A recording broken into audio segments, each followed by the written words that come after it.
সুপ্রিয় শিক্ষার্থী আসসালামু আলাইকুম। আজকে আমরা আন্তর্জাতিকের যুদ্ধ বিপ্লব অপারেশন চুক্তি সামরিক সংস্থা সম্পর্কে পড়ব। আমাদের আন্তর্জাতিকে যে 5টা চ্যাপ্টার রয়েছে এর মধ্যে আমাদের দ্বিতীয় যে চ্যাপ্টার রয়েছে আন্তর্জাতিক নিরাপত্তা ব্যবস্থা। এই নিরাপত্তা ব্যবস্থার মধ্যে আমাদের এই বিষয়গুলি এসে থাকে। প্রত্যেকটা বিসিএসে আমি যে টপিকসগুলি এখানে দিয়েছি আপনি 2 থেকে 3টা কোশ্চেন কমন পাবেন। আবার দেখা যাবে যে কিছু ঘটনা পূর্বের আসবে, হয়তোবা 200-300 বছর আগে ঘটে গেছে যুদ্ধ, কোনো বিপ্লব বা কোনো চুক্তি সে সম্পর্কিত। আবার দেখা যাবে যে কোনো ক্ষেত্রে চলমান কোনো বিষয়, যে হয়তোবা এখানে সামরিক সংস্থা রয়েছে ন্যাটো, এই ন্যাটোর কিছু পরিবর্তন ঘটেছে, নতুন কোনো সদস্য এসেছে সেই সম্পর্কে আসতে পারে, বা কোনো নতুন করে কোনো চুক্তি হয়েছে সে সম্পর্কে আসতে পারে। তবে দেখা যায় যে এর মধ্যে 1টা বা 2টা কোশ্চেন থাকবে একটু পুরাতন, যে অনেক আগে ঘটে গেছে, আর 1টা বা 2টা কোশ্চেন থাকবে চলমান। সুতরাং আমাদের তো চলমান ঘটনাবলীও রয়েছে, এখান থেকে 4 মার্কের কোশ্চেন থাকবে। সুতরাং আন্তঃরাষ্ট্রীয় নিরাপত্তা ব্যবস্থা এবং চলমান ঘটনাবলী এই 2টা চ্যাপ্টারকে টাচ করবে আমাদের এই টপিকগুলি। তো আমরা শুরু করি। আমাদের মধ্যে প্রথমেই আমরা পারমাণবিক অস্ত্রের কথা আসি। যুদ্ধ বললেই এখন পারমাণবিক অস্ত্রের কথা চলে আসছে। বর্তমানে পৃথিবীতে যে রাষ্ট্রগুলি রয়েছে স্বাধীন রাষ্ট্র, এর মধ্যে 22টি রাষ্ট্রে নিজস্ব কোনো সামরিক বাহিনী নেই। এগুলো তো অধিকাংশ দ্বীপ রাষ্ট্র, ছোট ছোট রাষ্ট্র যাদের নিজস্ব কোনো সিকিউরিটির প্রয়োজন হয় না। পৃথিবীতে যে 44টি দ্বীপ রাষ্ট্র রয়েছে তার মধ্যে অধিকাংশগুলি এই দ্বীপ রাষ্ট্রের মধ্যে পড়ে। তো পৃথিবীতে স্বাধীন রাষ্ট্রগুলির মধ্যে 22টি রাষ্ট্রে নিজস্ব কোনো সামরিক বাহিনী নেই। এর বাইরে আমাদের পৃথিবীতে যে পারমাণবিক অস্ত্রের কথা বলা হচ্ছে, তো পৃথিবীর 8টি রাষ্ট্র পারমাণবিক অস্ত্রের অধিকারী। এই 8টি রাষ্ট্রের নাম যদি আমরা বলি, যুক্তরাষ্ট্র, ব্রিটেন, ইউএসএসআর, আমরা যেটাকে রাশিয়া বলছি ওইটা ওই সময়ে ছিল ইউএসএসআর। 4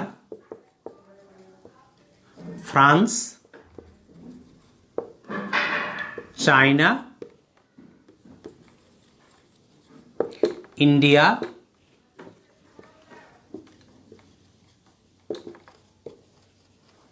পাকিস্তান, উত্তর কোরিয়া। এই 8টি রাষ্ট্র বর্তমানে পৃথিবীতে পারমাণবিক অস্ত্রের অধিকারী। অস্ত্র এখন 2টা বলা হচ্ছে, একটা হচ্ছে পারমাণবিক অস্ত্র আর একটা হচ্ছে হাইড্রোজেন বোমা। তো হাইড্রোজেন বোমার অধিকারীটা সবাই নয়। তো আমরা প্রথমত আসি পারমাণবিক অস্ত্রের অধিকারী যে 8টি রাষ্ট্র রয়েছে। এর মধ্যে সর্বপ্রথমে পারমাণবিক অস্ত্রের অধিকারী রাষ্ট্র হয়েছে মার্কিন যুক্তরাষ্ট্র 1945 সালে। আপনারা জানেন যে দ্বিতীয় বিশ্বযুদ্ধে মার্কিন যুক্তরাষ্ট্র পারমাণবিক অস্ত্র ব্যবহার করেছিল জাপানের হিরোশিমা নাগাসাকিতে। তো 1945 সালে সর্বপ্রথম মার্কিন যুক্তরাষ্ট্র তারা পারমাণবিক অস্ত্রের বিস্ফোরণ ঘটিয়ে নিজেকে জানান দিয়েছিল যে আমরা পারমাণবিক অস্ত্রের অধিকারী। এরপরে ব্রিটেন এবং সোভিয়েত ইউনিয়ন এরা 1949 সালে এই 2টা রাষ্ট্র এর অধিকারী হয়েছে। ফ্রান্স 1960, চীন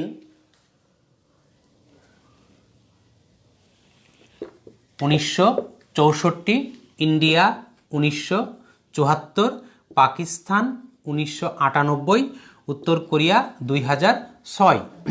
মানে এই 8টি রাষ্ট্র তারা পারমাণবিক অস্ত্রের প্রকাশ্যে বিস্ফোরণ ঘটিয়েছে, পরীক্ষা চালিয়েছে।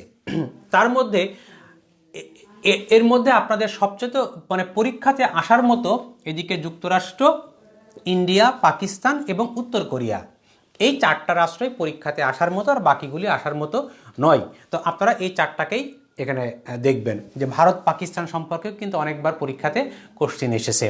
আর এর মধ্যে সর্বশেষ হচ্ছে 2006 সালে উত্তর কোরিয়া যে পরীক্ষাটা চালিয়েছে।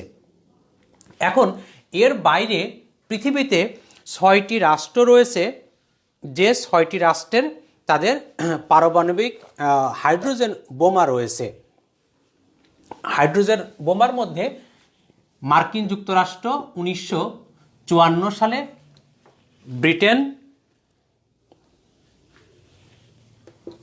সোভিয়েত ইউনিয়ন 1955 সালে, ব্রিটেন 1957, ফ্রান্স 1968, চায়না 1967, উত্তর কোরিয়া 2017। এরা হাইড্রোজেন বোমার পরীক্ষাটা চালিয়েছে। তো এখানেও আপনাদের পরীক্ষাতে আসার মতো এইটা যে পৃথিবীতে সর্বপ্রথম হাইড্রোজেন বোমার পরীক্ষা কোন রাষ্ট্র চালিয়েছে? মার্কিন যুক্তরাষ্ট্র। আর সর্বশেষ চালিয়েছে উত্তর কোরিয়া 2017 সালে। এখন এই 8টা রাষ্ট্রের বাইরে পৃথিবীতে অঘোষিত আরও 2টা রাষ্ট্র রয়েছে যাদের কাছে পারমাণবিক অস্ত্র রয়েছে বলে ধারণা করা হয়, কিন্তু তারা প্রকাশ্যে সেটার বিস্ফোরণ বা পরীক্ষা চালায়নি। 1 ইরান, 2 ইসরায়েল। এই 2টা রাষ্ট্রের কাছে অস্ত্র রয়েছে বলে পৃথিবীর সবাই বিশেষজ্ঞরা ধারণা করে, কিন্তু তারা প্রকাশ্যে কোনো পরীক্ষা চালায়নি। ইসরায়েল এবং ইরান আপনারা মাথায় রাখবেন। মানে ইরানের যে পারমাণবিক চুল্লিগুলি রয়েছে সবাই বলে থাকছে যে তারা পারমাণবিক অস্ত্র তৈরির জন্যই এই কাজটা করছে, কিন্তু ইরান বলছে যে না, আমার পারমাণবিক চুল্লিগুলি আমি বিদ্যুৎ উৎপাদনের জন্য ব্যবহার করছি। এরপরে আসি আমরা যে এই সমস্ত অস্ত্রগুলি দিয়ে তো যুদ্ধ বর্তমানে হচ্ছে, কিন্তু তার আগে যে সমস্ত যুদ্ধগুলি পৃথিবীতে ঘটেছিল। এখন আপনারা হেডলাইন করবেন যে পৃথিবীর গুরুত্বপূর্ণ যুদ্ধ।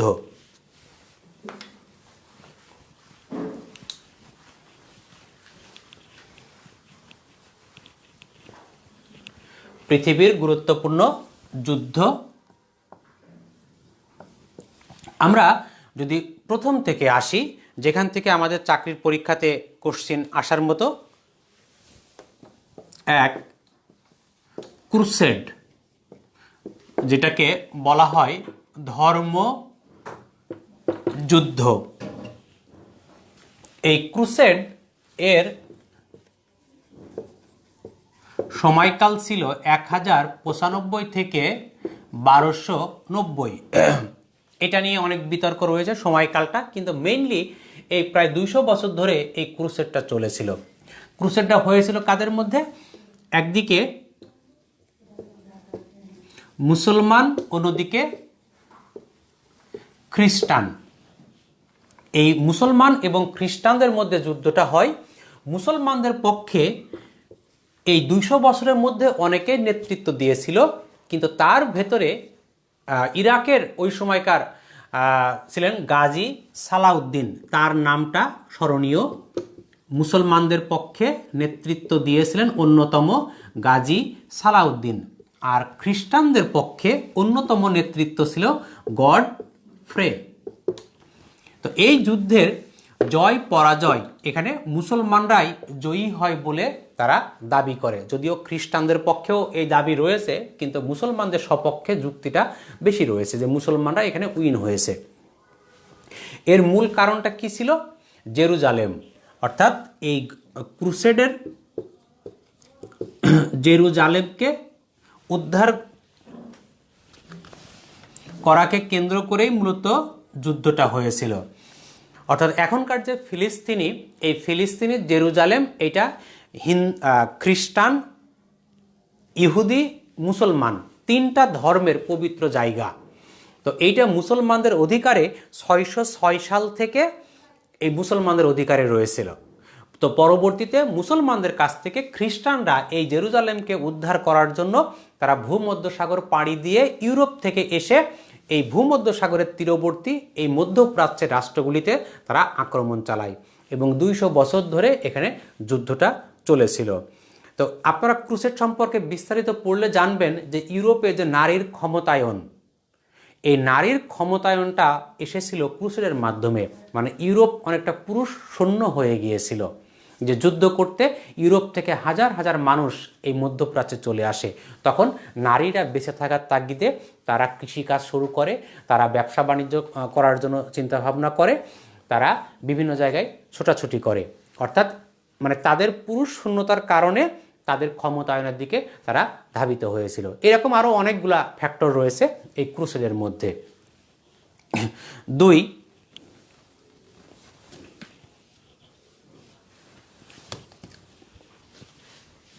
ক্রুসেডের পরে আসি আমরা শতবর্ষব্যাপী যুদ্ধ।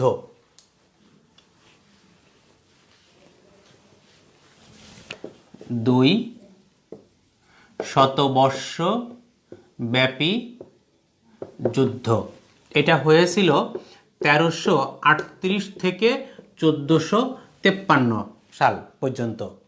এটা 100 বছর, প্রায় কাছাকাছি 100 বছর ধরে যুদ্ধটা চলেছিল বলে এটাকে বলা হচ্ছে শতবর্ষব্যাপী যুদ্ধ।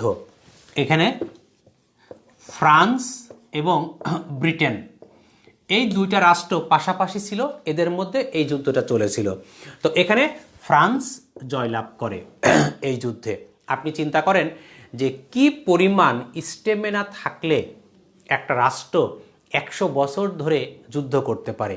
আর এখন এই সমস্ত রাষ্ট্রগুলি আমাদেরকে মানবাধিকার শেখাইতে আসে যে তোমরা এই করো না, ওই করো না, কিন্তু ওদের ইতিহাস কিন্তু খুবই ন্যাক্কারজনক যে 100 বছর ধরে তারা যুদ্ধ করে গেছে। এবং যুদ্ধ মানেই হচ্ছে ব্রিটেন, যেখানে যাবেন সেখানেই ব্রিটেনের নামটা আপনি পাবেন। 3, 30 বছর ব্যাপী যুদ্ধ 1618 থেকে 1648। 30 বছর ব্যাপী যুদ্ধ, বা এই যুদ্ধের আরেকটা নাম ছিল ধর্মযুদ্ধ, সরাসরি ধর্মযুদ্ধ। এই যুদ্ধটা হয়েছিল একদিকে ব্রিটেন, এরা আবার এক হয়ে গেছে, ব্রিটেন, ফ্রান্স, সুইডেন, ডেনমার্ক, এই একটা পক্ষ। আর দ্বিতীয় পক্ষ ছিল ইতালি, রাশিয়া,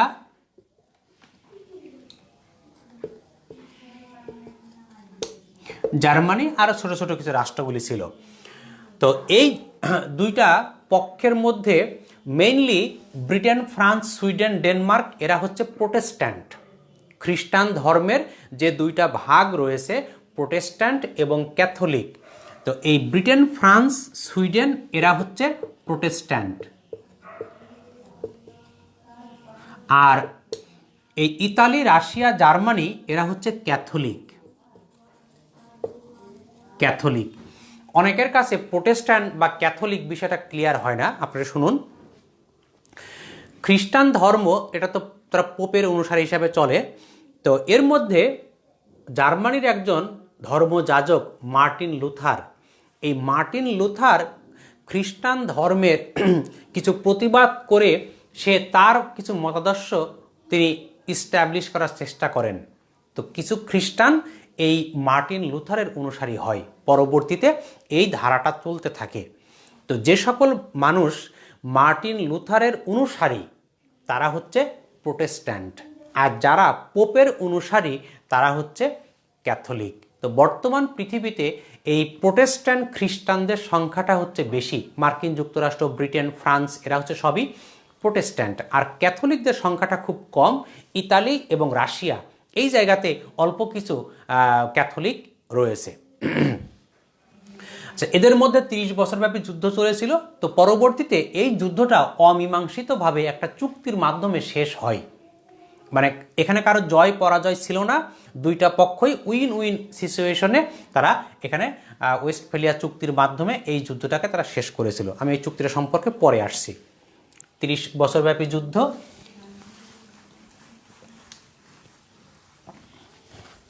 পরে 4, সপ্তবর্ষব্যাপী যুদ্ধ, বা এর আরেকটা নাম ছিল কূটনৈতিক বিপ্লব, ডিপ্লোম্যাটিক রেভলিউশন বা সপ্তবর্ষব্যাপী যুদ্ধ। এই যুদ্ধের সময়কাল 1756 থেকে 1763, 7 বছর ধরে যুদ্ধটা চলেছিল বলে তাকে সপ্তবর্ষব্যাপী যুদ্ধ বলা হচ্ছে। এখন আপনাদের কাছে আমার কোশ্চিন, আপনারা দেখুন তো যে এই সময়কালের মধ্যে আমাদের ভারতবর্ষে একটা গুরুত্বপূর্ণ ঘটনা ঘটেছিল, সেই গুরুত্বপূর্ণ ঘটনাটি কি? আমি আবারও জিজ্ঞাসা করছি যে এই সময়কালের মধ্যে ভারতবর্ষে একটা গুরুত্বপূর্ণ ঘটনা ঘটেছিল, এই গুরুত্বপূর্ণ ঘটনাটি কি? আচ্ছা, সপ্তবর্ষব্যাপী যুদ্ধ বা কূটনৈতিক বিপ্লব, এটা ব্রিটেন এবং ফ্রান্স এই দুইটা দেশের মধ্যে হয়েছিল। তবে ব্রিটেনের সঙ্গে এটা প্রুশিয়া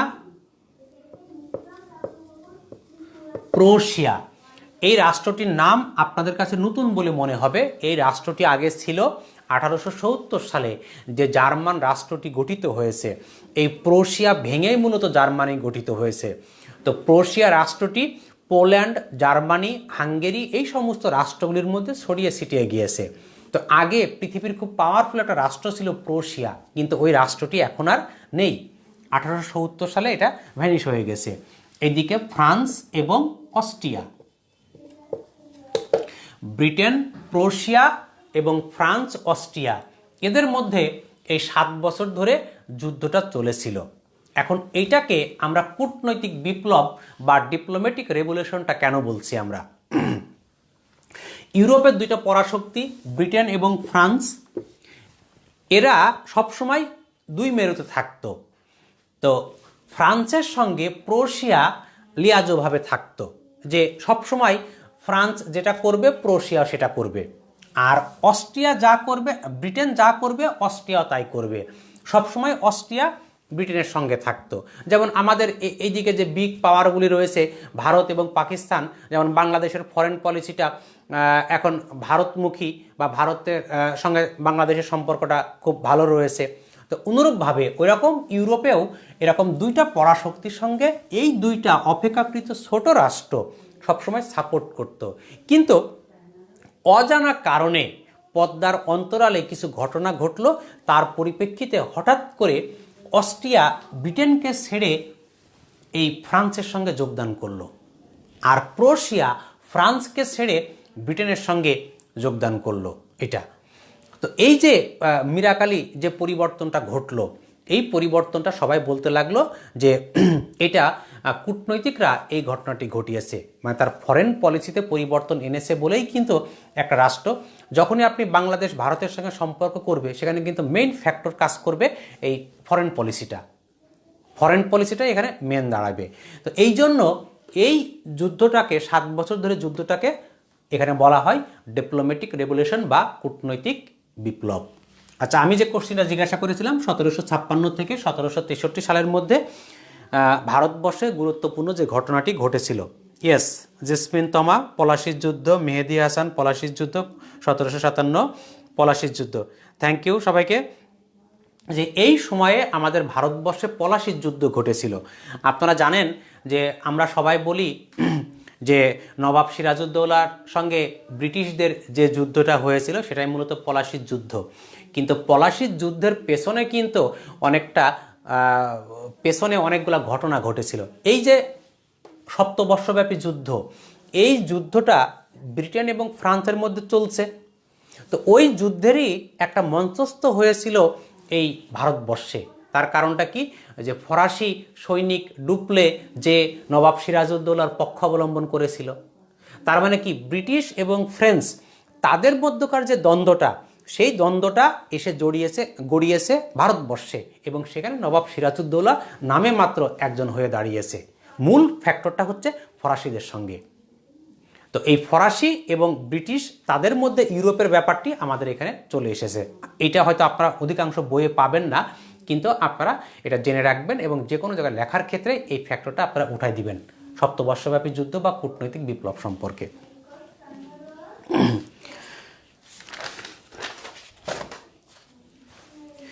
এরপরে আসি আমরা 5 নম্বর আফিমের যুদ্ধ।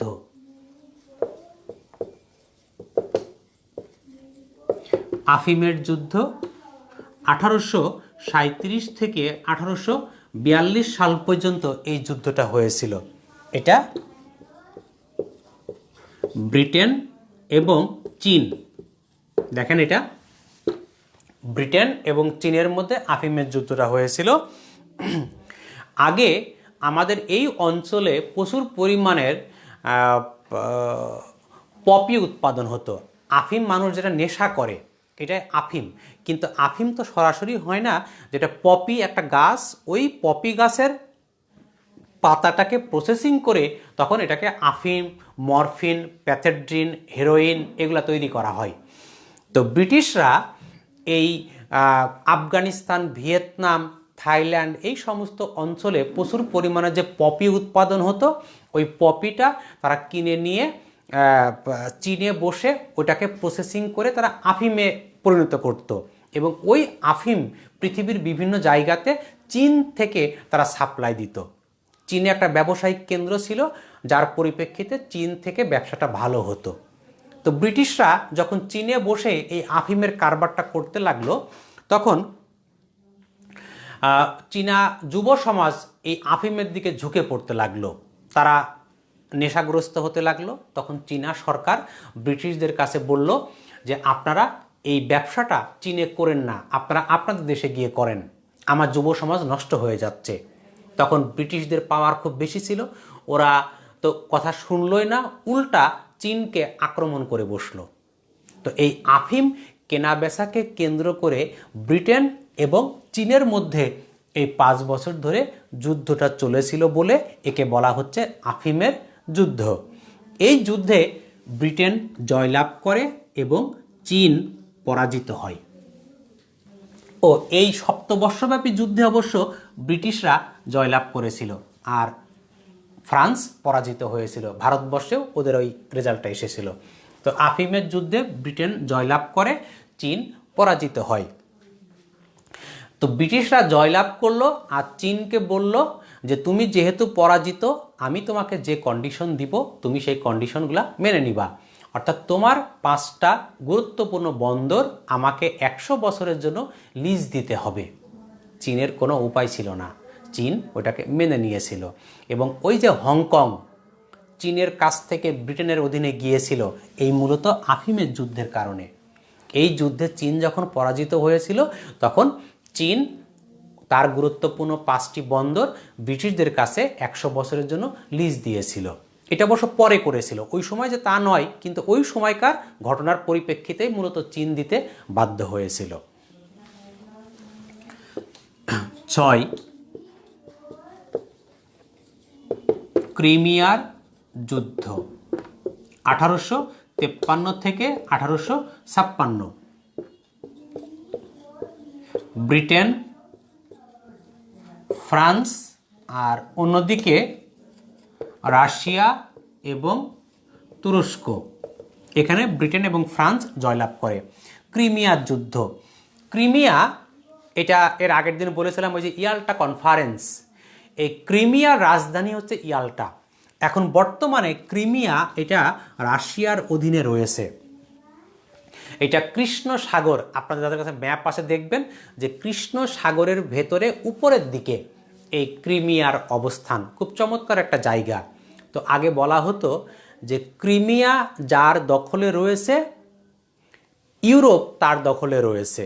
তো মানে ক্রিমিয়া দিয়ে ওইদিকে সোভিয়েত ইউনিয়নের দিকে যেতে হতো, কৃষ্ণ সাগর দিয়ে ওইদিকে যেতে হতো। তো কৃষ্ণ সাগরের উপরে মাতবাড়িটা করতে হলে ক্রিমিয়া দখলে না থাকলে পারা যেত না, যার পরিপ্রেক্ষিতে ক্রিমিয়াটা গুরুত্বপূর্ণ। এই ক্রিমিয়াটাকে ক্রিমিয়ার উপরে কর্তৃত্ব স্থাপনকে কেন্দ্র করে তারা যুদ্ধে জড়িয়ে পড়ে। পরবর্তীতে ক্রিমিয়া এটা সোভিয়েত ইউনিয়নের অধীনেই আসছিল।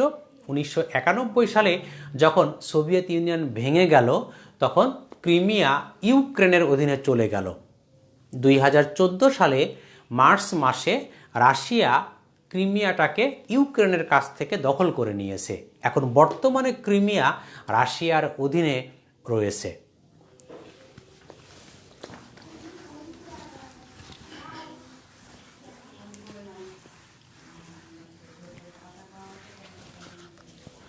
সাত,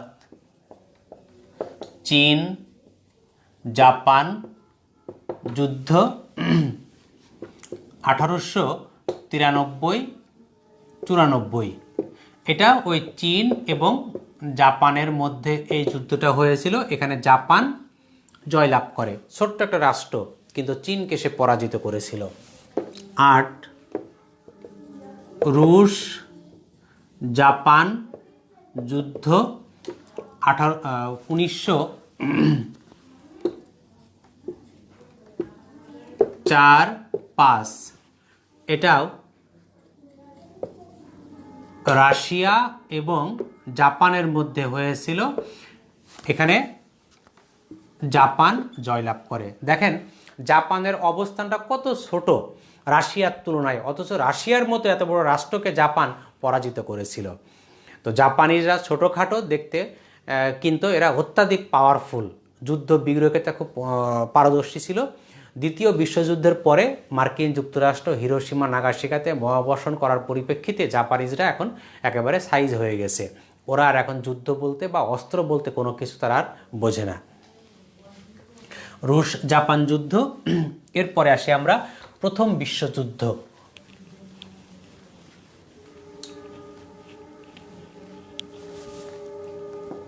9, প্রথম বিশ্বযুদ্ধ। এটা সময়কাল ছিল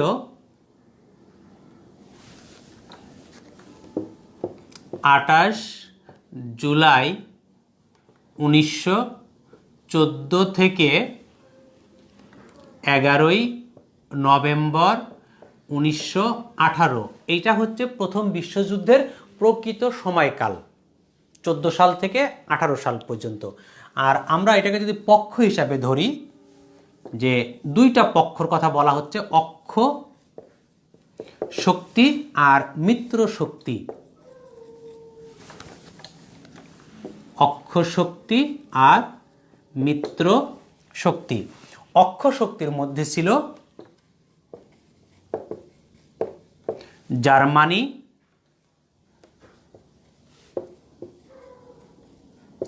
জাপান,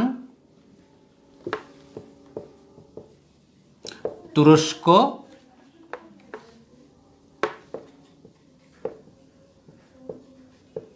এবং অস্ট্রিয়া। আর মিত্র শক্তির মধ্যে ব্রিটেন, ফ্রান্স, রাশিয়া,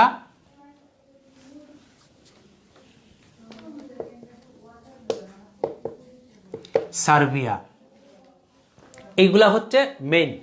এখানে আরও এর সঙ্গে ছোটোখাটো অন্য রাষ্ট্রগুলি ছিল।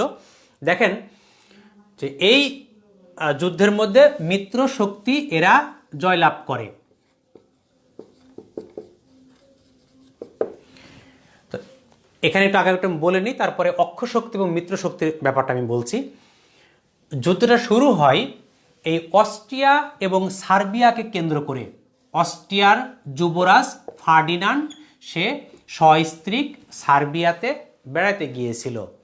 তো সার্বিয়ার রাজধানী সারায়েভোতে এই অস্ট্রিয়ার যুবরাজ ফার্ডিনান্ড সে আততায়ীর হাতে নিহত হয়। হঠাৎ করে এসে তাকে হত্যা করে।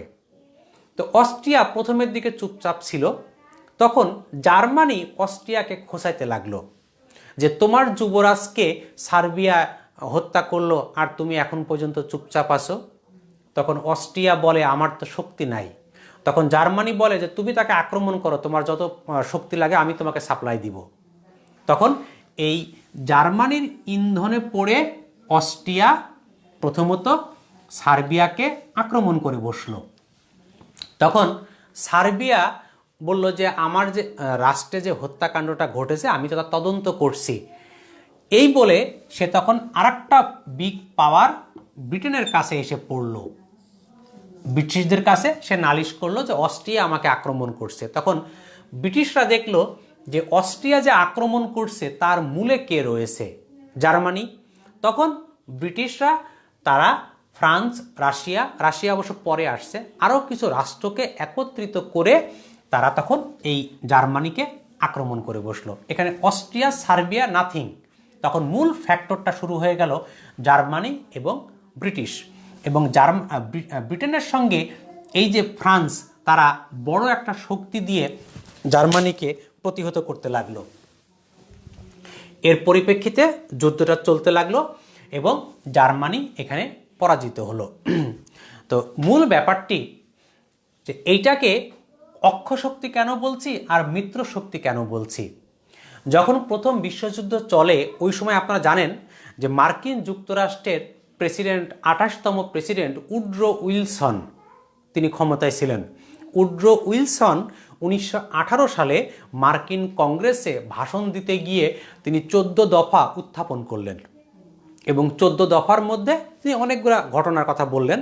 তো তার মধ্যে তিনি এই অক্ষশক্তি এবং মিত্র শক্তির কথা তিনি বললেন।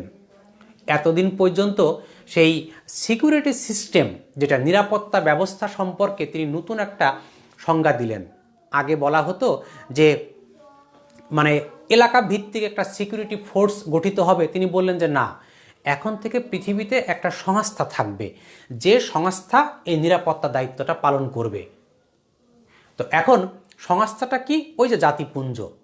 যদি কেউ অন্যায় করে থাকে সংস্থার কাছে যাবে, সে নালিশ করবে, সংস্থা তখন তার বিরুদ্ধে ব্যবস্থা নেবে। তো ওই উড্রো উইলসনের যে বক্তব্য, সেই বক্তব্য মধ্য দিয়ে ফুটে উঠল যে যদি কোনো রাষ্ট্র সর্বপ্রথমে আক্রমণ করে তাহলে সে হবে অক্ষশক্তি, আর কোনো রাষ্ট্র যদি নিয়ম মেনে সেটাকে প্রতিহত করে তাহলে সে হবে মিত্র শক্তি। তো জার্মানি যেহেতু প্রথমে আক্রমণ করিয়েছিল অস্ট্রিয়াকে দিয়ে, সুতরাং জার্মানি হচ্ছে অক্ষশক্তি, আর ব্রিটিশরা তারা নিয়ম মেনে প্রতিহত করেছিল, এই জন্য ব্রিটিশরা হচ্ছে মিত্র শক্তি।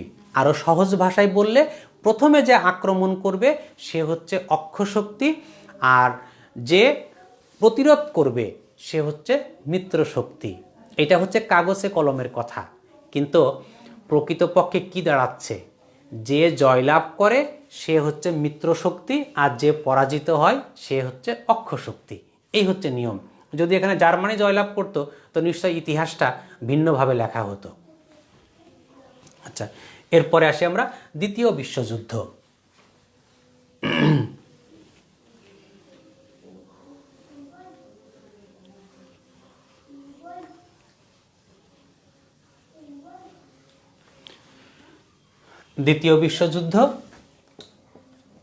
দ্বিতীয় বিশ্বযুদ্ধটা হয়েছিল 1 সেপ্টেম্বর 1939 থেকে 2 সেপ্টেম্বর 1945, অর্থাৎ আনুষ্ঠানিকভাবে এই দ্বিতীয় বিশ্বযুদ্ধের সমাপ্তিটা ঘটেছিল 2 সেপ্টেম্বর 1945 সালে।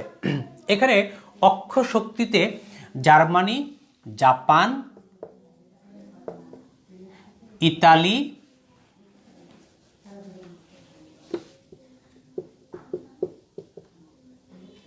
সুইডেন, এই সমস্ত রাষ্ট্রগুলি, Britain, France, Germany, Japan, Italy, আর এদিকে ব্রিটেন, ফ্রান্স, রাশিয়া, যুক্তরাষ্ট্র এবং পোল্যান্ড। এখানকার ঘটনাগুলি দেখেন।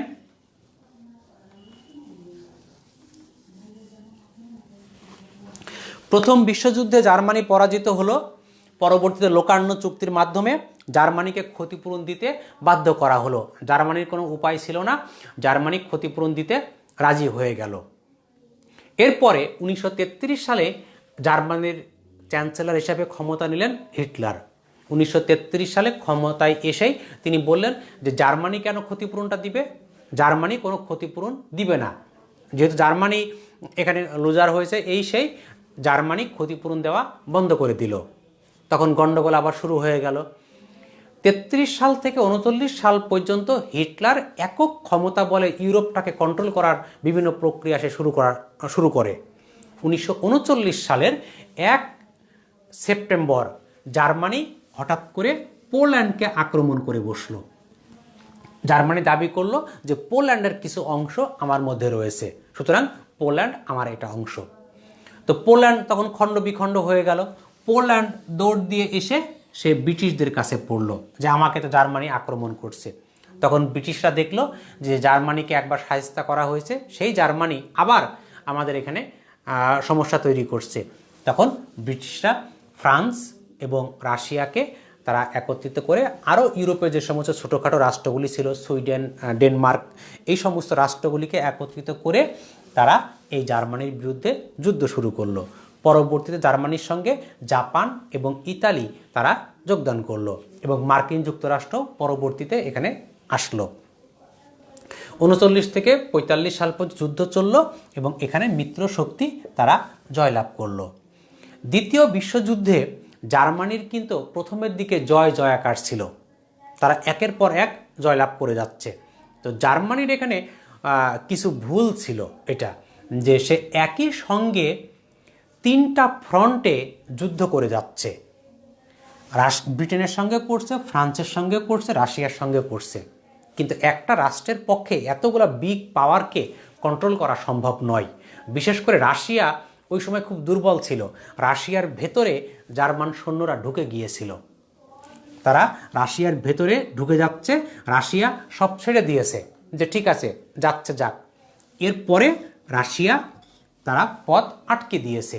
তখন এই জার্মান সৈন্যরা রাশিয়াতে এসে তারা তাদের যে রসদ, ওই যুদ্ধের রসদ আর জার্মানির থেকে আনতে পারে নাই, যার পরিপ্রেক্ষিতে তারা অস্ত্র ফেলে দিয়ে হাতে হাতে তখন যুদ্ধ শুরু করেছিল লেনিনগ্রাডে। এটা বলা হয় যে দ্বিতীয় বিশ্বযুদ্ধে হাতাহাতি যুদ্ধ হয়েছিল কোথায়? রাশিয়াতে, জার্মান সৈন্য এবং রাশিয়াদের মধ্যে।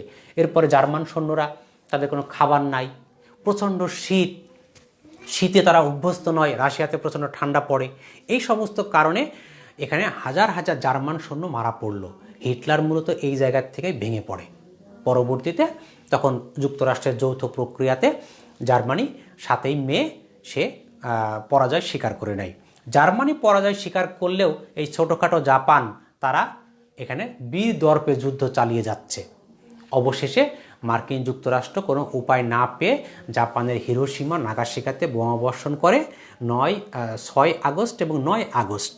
পরবর্তীতে সেপ্টেম্বর মাসের 2 তারিখে আনুষ্ঠানিকভাবে তখন এই দ্বিতীয় বিশ্বযুদ্ধের সমাপ্তিটা ঘটে।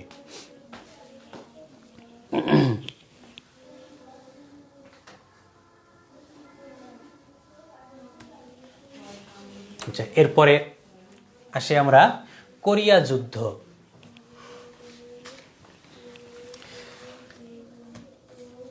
ডাক্তার আন্না লিখছে, মায়ের চেয়ে মাসির দরদ বেশি হওয়ায় প্রথম বিশ্বযুদ্ধ হয়েছিল। ব্যাপারটি আসলে তাই,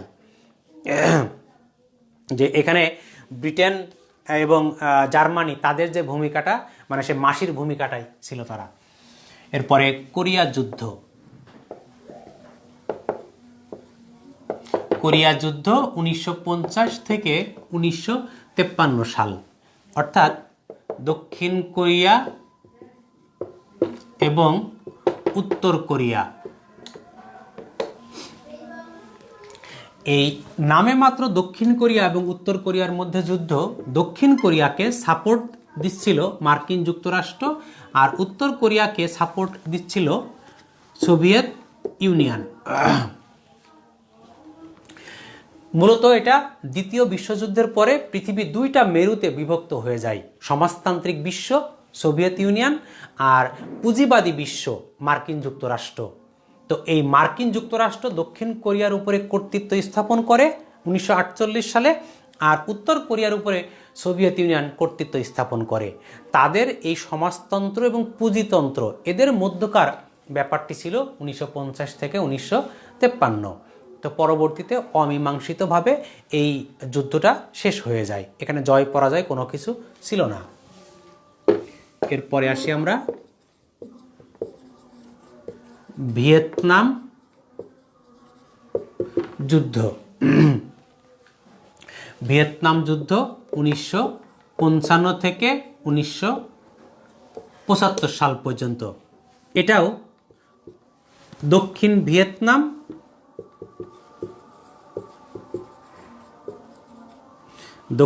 ভিয়েতনাম এবং উত্তর ভিয়েতনাম। আপনাদের কাছে একটা কোশ্চেন করি যে ভিয়েতনাম ওয়াল কোথায় অবস্থিত? কে বলতে পারেন না? দেখেন তো, ভিয়েতনাম ওয়াল কোথায় অবস্থিত, যেটা এই ভিয়েতনাম যুদ্ধের সঙ্গে সম্পর্কিত। ভিয়েতনাম ওয়াল কোথায় অবস্থিত? তো ভিয়েতনাম যুদ্ধটা হয়েছিল দক্ষিণ ভিয়েতনাম, উত্তর ভিয়েতনাম। দক্ষিণ ভিয়েতনাম এখানেও মার্কিন যুক্তরাষ্ট্র কর্তৃত্ব করেছিল, আর উত্তর ভিয়েতনামে সোভিয়েত ইউনিয়ন তারা কর্তৃত্ব করেছিল। মার্কিন যুক্তরাষ্ট্রের সঙ্গে এখানে ফ্রান্সও ছিল।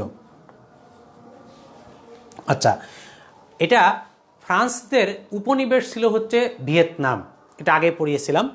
তো এই ফ্রেঞ্চদের সঙ্গে মার্কিন যুক্তরাষ্ট্র তারাও সেখানে কর্তৃত্ব স্থাপন করে। পরবর্তীতে দুইটা অংশে বিভক্ত হয়ে যায়, তাদের মধ্যে গৃহযুদ্ধ টাইপের চলে দক্ষিণ ভিয়েতনাম উত্তর ভিয়েতনামের মধ্যে। পরবর্তীতে 1975 সালে এই ব্রিটিশ ফ্রেঞ্চ এবং মার্কিন যুক্তরাষ্ট্র তারা অনেকটা লেজ গুটিয়ে এখান থেকে চলে যায়। এখানে উত্তর ভিয়েতনাম বা সোভিয়েত ইউনিয়নের জয় জয়কারটা বেশি হয়, অর্থাৎ ভিয়েতনামে পরবর্তীতে সমাজতন্ত্র ইস্টাবলিশ হয়, যেটা এখন পর্যন্ত রয়েছে।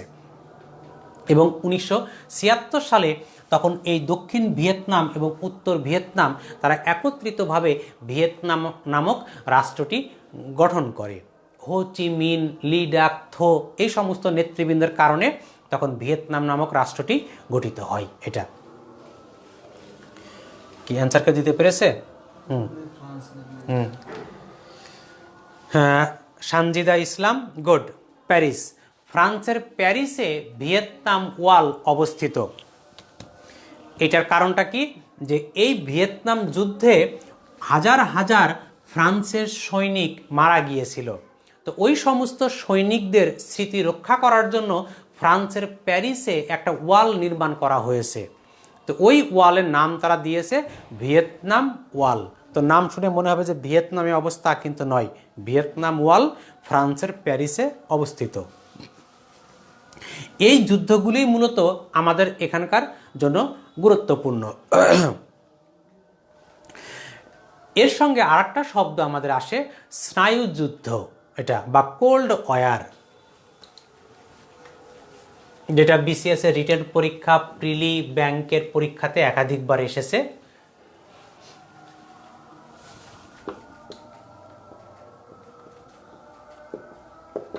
স্নায়ু যুদ্ধ বা কোল্ড ওয়ার। কোল্ড ওয়ার বা এটার আরেকটা নাম আমরা দিতে পারি ঠান্ডা যুদ্ধ।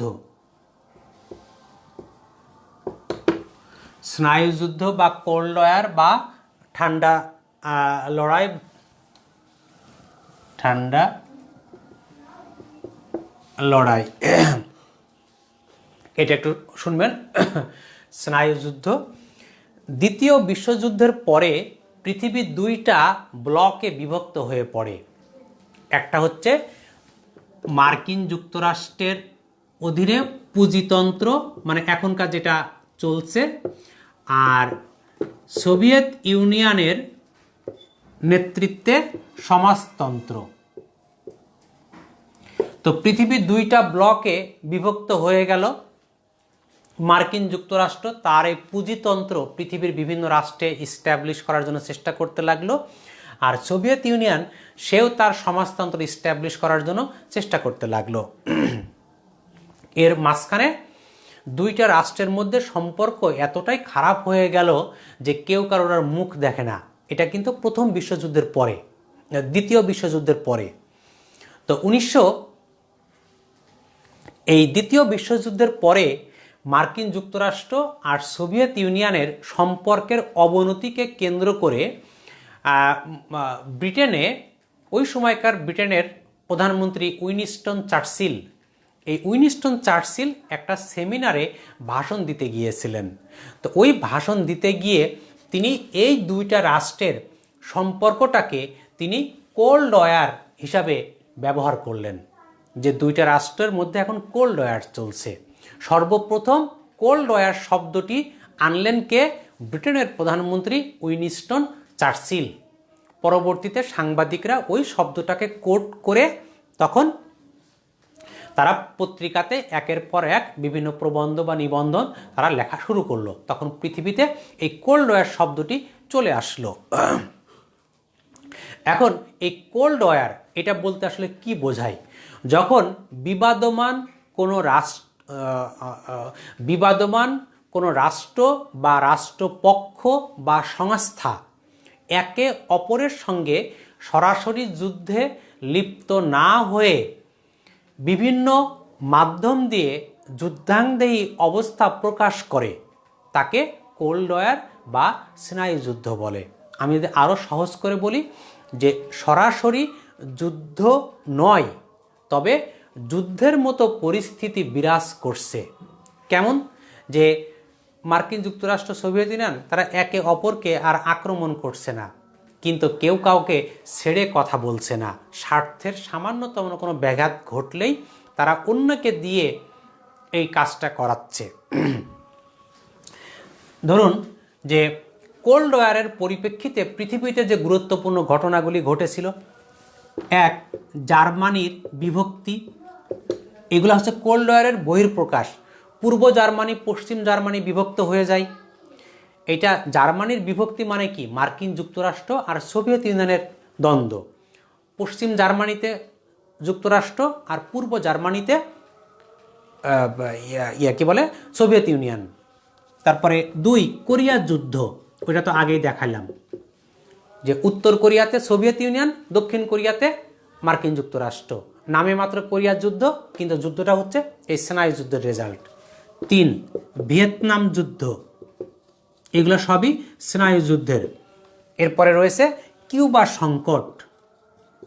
কিউবা সংকট, যেটা বিসিএস এর রিটেন পরীক্ষার জন্য গুরুত্বপূর্ণ। এখানে টিকা আকারে আসে যে কিউবা সংকট সম্পর্কে লিখুন।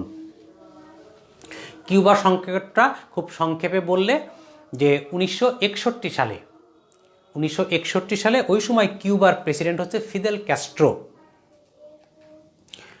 1962 সালে। তো ওই সময় সোভিয়েত ইউনিয়ন কিউবাতে গিয়ে কিছু ক্ষেপণাস্ত্র মোতায়েন করেছিল, এবং মার্কিন যুক্তরাষ্ট্র তখন কিউবার দিকে আবার সেও ক্ষেপণাস্ত্র তাক করে। তো ওই কিউবাতে ক্ষেপণাস্ত্র বা মিসাইল মোতায়েনকে কেন্দ্র করে মার্কিন যুক্তরাষ্ট্র এবং সোভিয়েত ইউনিয়নের মধ্যে তৃতীয় বিশ্বযুদ্ধ শুরু হওয়ার উপক্রমটা হয়েছিল, যার পরিপ্রেক্ষিতে ওই সংকটটাকে কিউবা সংকট নামে অভিহিত করা হচ্ছে, বা মিসাইল সংকট এর অপর নাম রয়েছে, যে কিউবাতে মিসাইল মোতায়েনকে কেন্দ্র করে এই সংকটটা হয়েছিল। তো এই চারটা ঘটনা ছিল কোল্ড ওয়ারের বহিঃপ্রকাশ। দেখেন পরবর্তীতে কোরিয়ার যুদ্ধ শেষ হয়ে গেল, দুই জার্মানি তারা একত্রিত হয়ে গেল, ভিয়েতনাম একত্রিত হয়ে গেল, এখানে আর কোনো বিভেদ রইল না। কখন? 80-র দশকে, যখন সোভিয়েত ইউনিয়ন দুর্বল হয়ে গেল, যার পরিপ্রেক্ষিতে পৃথিবীর থেকে কোল্ড ওয়ারটা শেষ হয়ে গেল। তাহলে কোল্ড ওয়ারের সময়কালটা কখন? যে 1945 সাল থেকে 1980 সাল পর্যন্ত। এটা হচ্ছে কোল্ড ওয়ারের বহিঃপ্রকাশ। 80 সাল থেকেই সোভিয়েত ইউনিয়ন দুর্বল হতে থাকে, তাদের ওই যে গ্লাসnost এবং পেরেস্ত্রিকা ঘোষণার পর থেকে এটার আর কোনো কার্যক্রম চোখে পড়ে না। এখন আসি আমরা বিভিন্ন চুক্তি।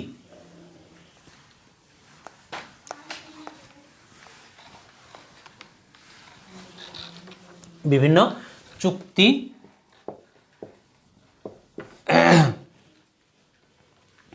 চুক্তিগুলির মধ্যে রয়েছে, প্রথমেই যদি আমরা বলি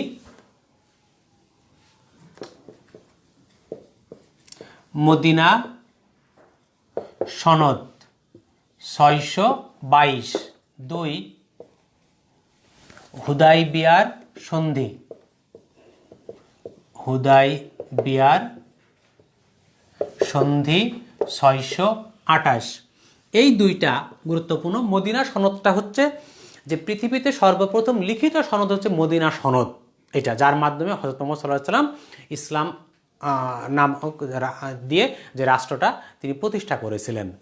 হুদাইবিয়ার সন্ধি ওই যে হযরত মুহাম্মদ সাল্লাল্লাহু আলাইহি সাল্লাম যখন হজ করতে যাচ্ছিলেন, সেই সময় মাঝখানে বাধা পেয়েছিলেন, তো হজ না করে সে ফিরে এসেছিল, এবং ওই সময় অনেকেই মনে করেছিল যে মুসলমানরা মনে হয় তাদের পরাজয় ঘটেছে, কিন্তু আল্লাহ সুস্পষ্টভাবে সেখানে বলে দিয়েছিলেন যে এটা না, মুসলমানদের পরাজয় নয়, কিন্তু ইসলাম নামক যে একটা ধর্ম রয়েছে সেটাকে কাফেররা স্বীকৃতি দিয়েছিল। এরপরে 3,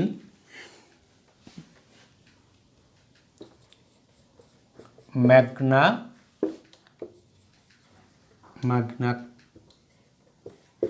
কার্টা।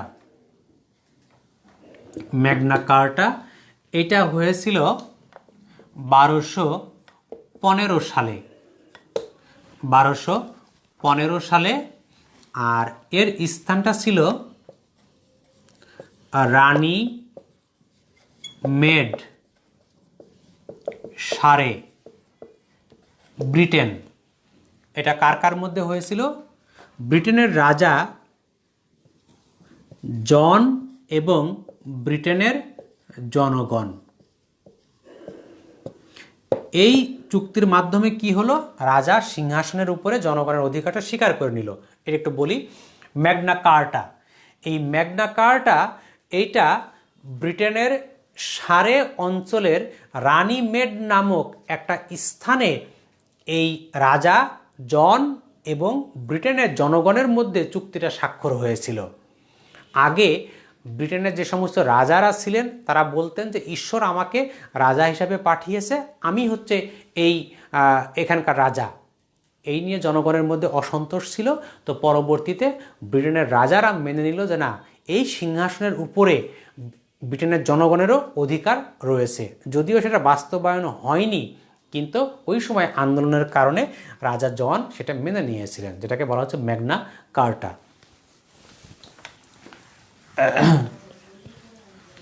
4,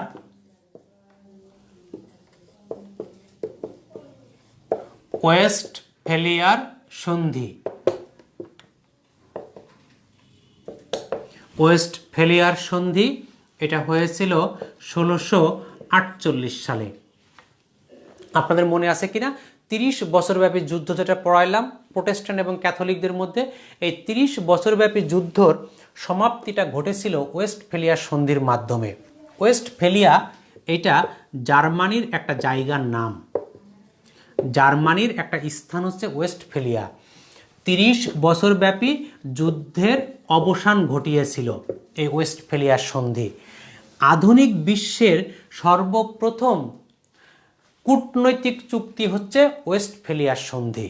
আমি আবার বলছি, আধুনিক বিশ্বের সর্বপ্রথম কূটনৈতিক চুক্তি হচ্ছে ওয়েস্টফেলিয়ার সন্ধি। মানে ওয়েস্টফেলিয়ার সন্ধির আগে কোনো কূটনৈতিক তৎপরতা ছিল না। এই সন্ধি হওয়ার আগে কূটনৈতিকরা পদ্মার অন্তরালে অনেক বিষয় নিয়ে আলাপ আলোচনা করে তারা সন্ধিটা করেছিল।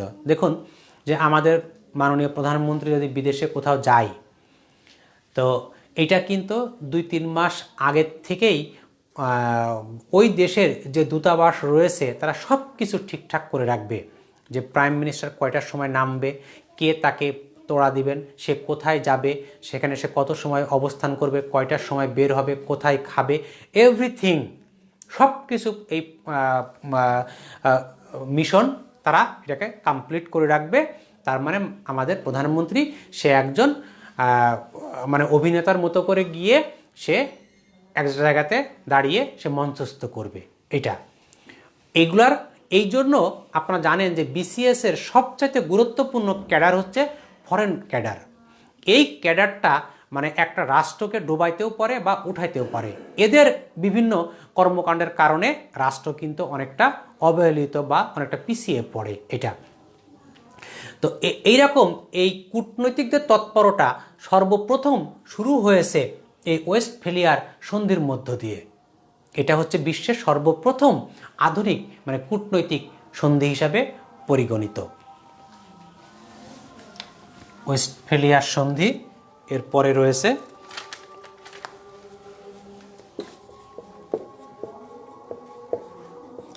নানকিং চুক্তি 1842। নানকিং চুক্তি এটা হয়েছিল চীন এবং ব্রিটেন। আফিমের যুদ্ধের কথা যেটা বলছিলাম, যে আফিমের যুদ্ধের পরিসমাপ্তি ঘটেছিল নানকিং চুক্তির মধ্য দিয়ে।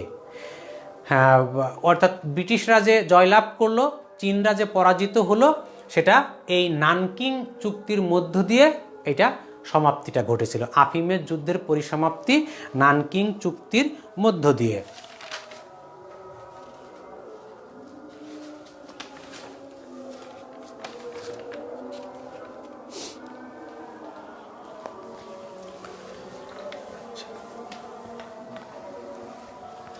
নানকিং চুক্তিটা আমরা একটা জাম করে আসছি, এখানে আরেকটা আমরা বলতে পারি প্রথম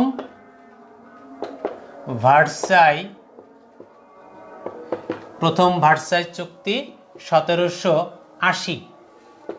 এটা হয়েছিল যুক্তরাষ্ট্র এবং ব্রিটেনের মধ্যে ফ্রান্সের ভার্সাই নগরীতে। এই সন্ধির মাধ্যমে কি হলো, মার্কিন যুক্তরাষ্ট্রের কাছে ব্রিটেন আনুষ্ঠানিকভাবে পরাজয় স্বীকার করলো। তার মানে ব্রিটিশদের উপনিবেশ ছিল মার্কিন যুক্তরাষ্ট্র। তারা 1776 সালে যে যুদ্ধটা ঘোষণা করেছিল, প্রথম ভার্সাই চুক্তির মাধ্যমে এই ব্রিটিশরা মার্কিন যুক্তরাষ্ট্রের কাছে পরাজয় স্বীকার করলো। এরপরে প্যারিস চুক্তি 1783, এটাও হয়েছিল ব্রিটেন এবং যুক্তরাষ্ট্রের মধ্যে। অর্থাৎ এই চুক্তির মাধ্যমে ব্রিটেন মার্কিন যুক্তরাষ্ট্রের স্বাধীনতাটা স্বীকার করে নিল সাংবিধানিকভাবে। এই ভার্সাই চুক্তির মাধ্যমে কিন্তু ব্রিটিশরা মার্কিন যুক্তরাষ্ট্রের স্বাধীনতাটা স্বীকৃতি দেয়নি, স্বাধীনতাটা স্বীকৃতি দিয়েছে প্যারিস চুক্তির মাধ্যমে। অনেক বইয়ে লেখা থাকে যে প্যারিস শান্তি চুক্তি, কিন্তু এটা প্যারিস শান্তি চুক্তি হবে না। প্যারিস শান্তি চুক্তি হয়েছিল 1973 সালে মার্কিন যুক্তরাষ্ট্র এবং ভিয়েতনামের মধ্যে, আর এটা হচ্ছে প্যারিস চুক্তি। এরপরে রয়েছে মানবাধিকার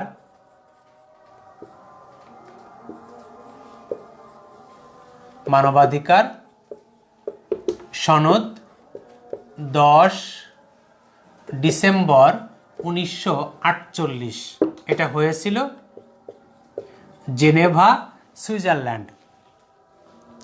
অর্থাৎ এই বিশ্বের যে মানবাধিকার দিবস আমরা পালন করি 10ই ডিসেম্বর, বিশ্ব মানবাধিকার দিবস, জাতিসংঘের অন্তর্ভুক্ত যে সকল সদস্য রাষ্ট্রগুলি ছিল, ওই সকল সদস্য রাষ্ট্রগুলির মধ্যে এই মানবাধিকার সনদটা স্বাক্ষর হয়েছিল।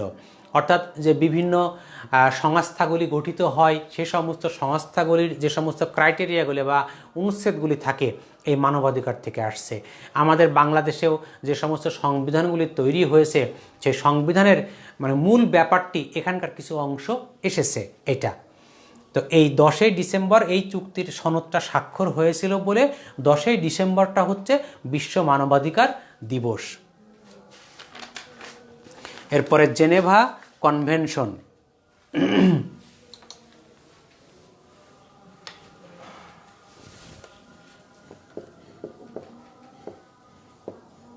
জেনেভা কনভেনশন 12ই আগস্ট 1949।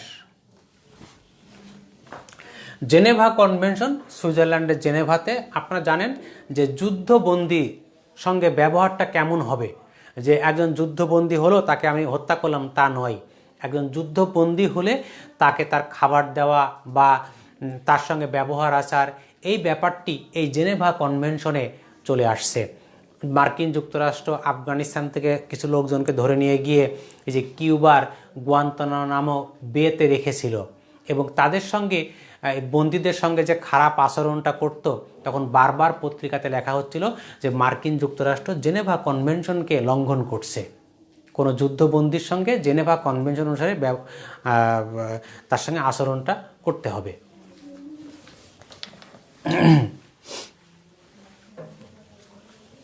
এরপরে তাশখন্দ চুক্তি 10 জানুয়ারি 1966। তাশখন্দ কোন দেশের রাজধানী? উজবেকিস্তানের তাশখন্দে 1966 সালে 10 জানুয়ারি চুক্তিতে স্বাক্ষর হয়। একদিকে ভারত, অন্যদিকে পাকিস্তান। আপনাদেরকে আমি একদিন বলেছিলাম যে ভারতের পক্ষে এই চুক্তিতে কে স্বাক্ষর করেছিলেন আর পাকিস্তানের পক্ষে এই চুক্তিতে কে স্বাক্ষর করেছিলেন, এই দুইটা নাম আমাকে লিখে পাঠান। তাশখন্দ চুক্তিতে ভারতের পক্ষে কে স্বাক্ষর করেছিলেন এবং পাকিস্তানের পক্ষে কে স্বাক্ষর করেছিলেন, তার দুইটা নাম আপনারা লিখে আমাকে পাঠান। তাশখন্দ চুক্তিটা হয়েছিল মূলত 1965 সালে ভারত পাকিস্তান যে যুদ্ধটা হয়েছিল, ওই যুদ্ধের সমাপ্তিতে এই উজবেকিস্তানের রাজধানী তাশখন্দে এই স্বাক্ষরটা হয়েছিল।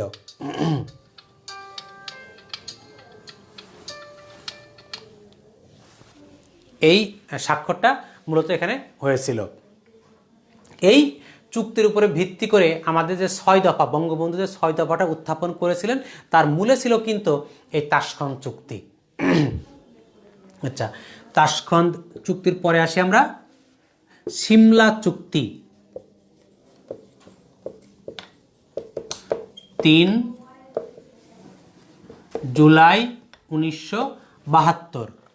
সিমলা ভারতের হিমাচল প্রদেশে।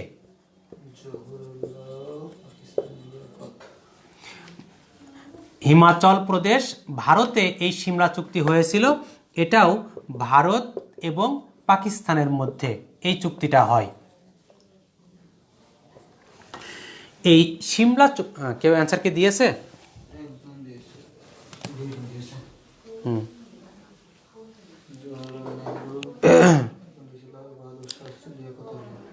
কই আমার কিন্তু আসে নাই। আপনার ফোন আসছে, এটা ব্যাক করে আবার ঢুকতে হবে। হ্যাঁ, ব্যাক করে দেবো। কে কি লিখেছে?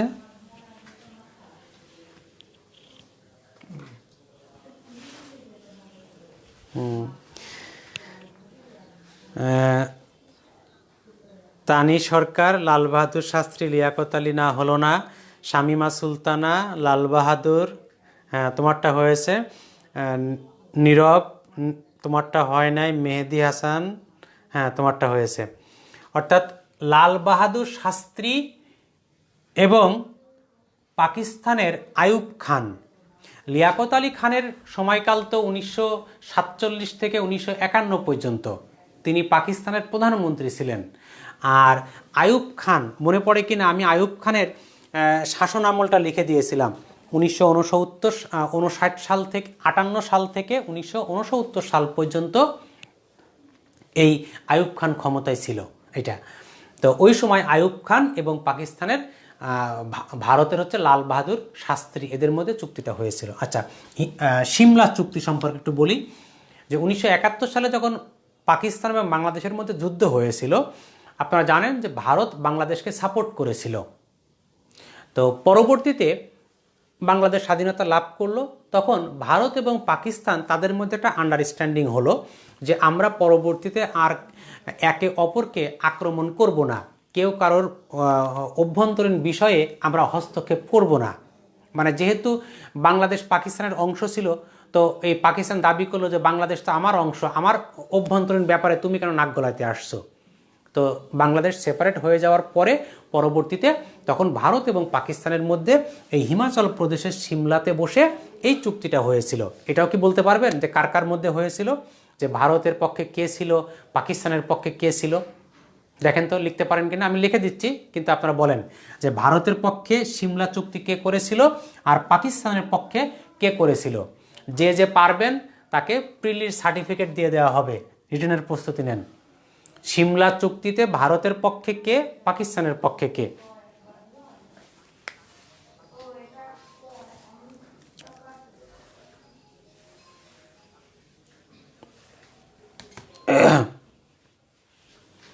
সিমলা চুক্তির পরে আসি আমরা ক্যাম্প ডেভিড চুক্তি।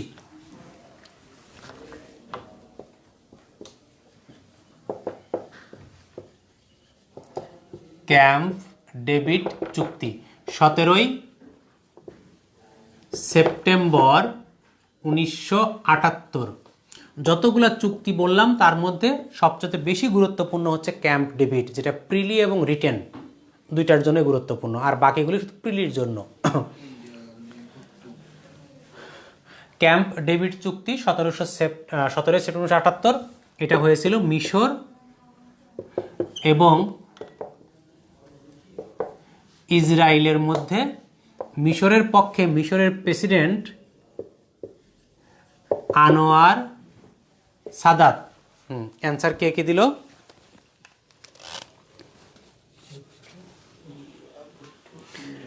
শামিমা সুলতানা রুবি, ইন্দিরা গান্ধী ও জুলফিকার আলী ভুট্টো। কারেক্ট। মাহফুজুর রহমান, ইন্দিরা গান্ধী এবং জুলফিকার আলী ভুট্টো। কারেক্ট। শিবাম ভুট্টো এবং ইন্দিরা গান্ধী। কারেক্ট।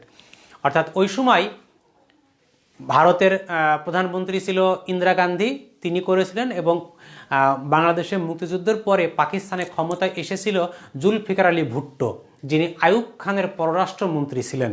এই ভুট্টো এবং ইন্দিরা গান্ধীর মধ্যে চুক্তিটা স্বাক্ষর হয়েছিল। আচ্ছা, এখানে আসি আমরা সিমলা চুক্তিতে, ক্যাম্প ডেভিড চুক্তিতে। ক্যাম্প ডেভিড মিশর এবং ইসরায়েলের মধ্যে চুক্তিটা হয়েছিল। মিশরের প্রেসিডেন্ট আনোয়ার সাদাত আর ইসরায়েলের প্রধানমন্ত্রী মেনাচিম বেগিন। ইসরায়েলের প্রধানমন্ত্রী মেনাচিম বেগিন। এই চুক্তির মাধ্যমে মিশর মুসলমানদের সঙ্গে অনেকটা প্রতারণা করে এবং মিশরই প্রথম মুসলিম রাষ্ট্র হিসাবে ইসরায়েলের সঙ্গে এই চুক্তিটা স্বাক্ষর করেছিল। সেখানে অনেকগুলো স্বার্থ ছিল।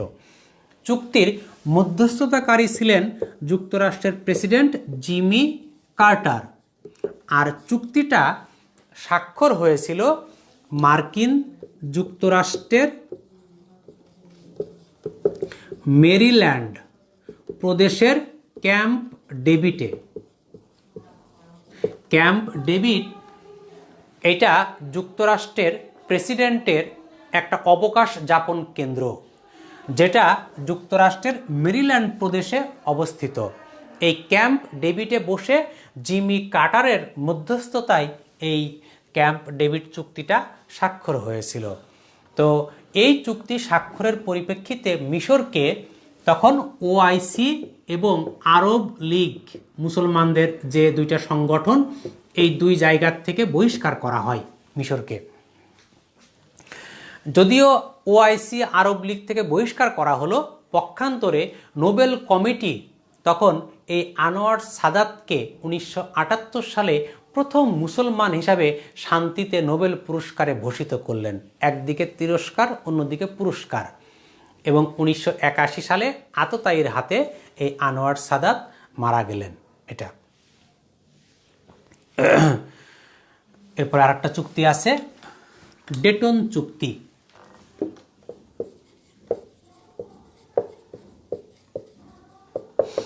ডেটন চুক্তি, এটা চুক্তিটার খসড়াটা হয়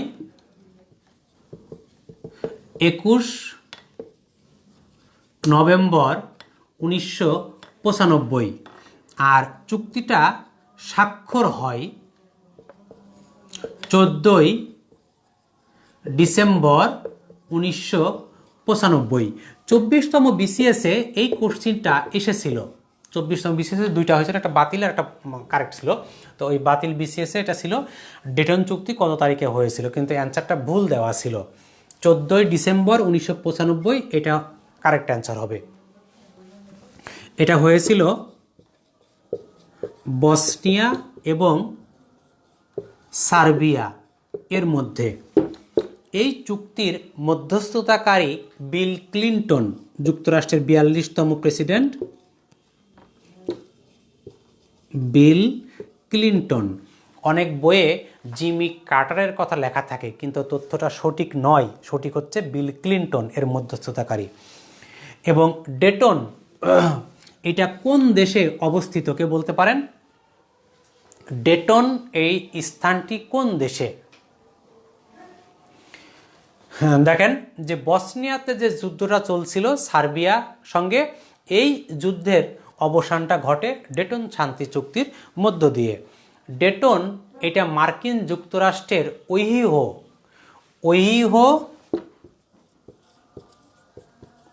অঙ্গরাজ্যের একটা বিমান ঘাঁটি, তার নাম হচ্ছে ডেটন। মার্কিন যুক্তরাষ্ট্রের ওহিও অঙ্গরাজ্যের বিমান ঘাঁটি ডেটন, এই ডেটনে বসে এই চুক্তিটা স্বাক্ষর হয়েছিল।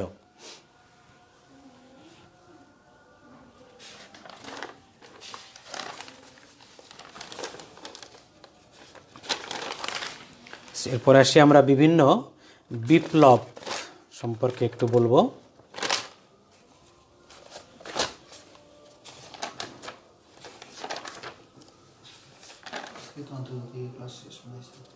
আজকে শেষ।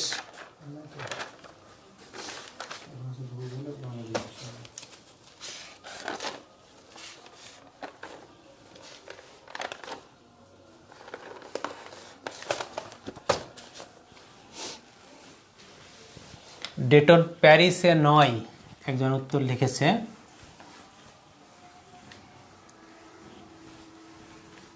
কয়টা বাজলো?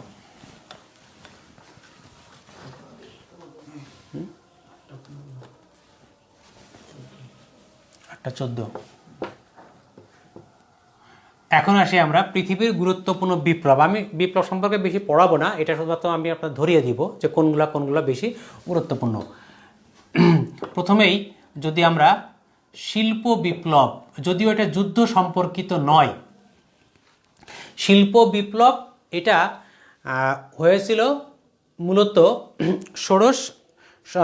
অষ্টাদশ শতাব্দীতে ইউরোপের ইংল্যান্ডে।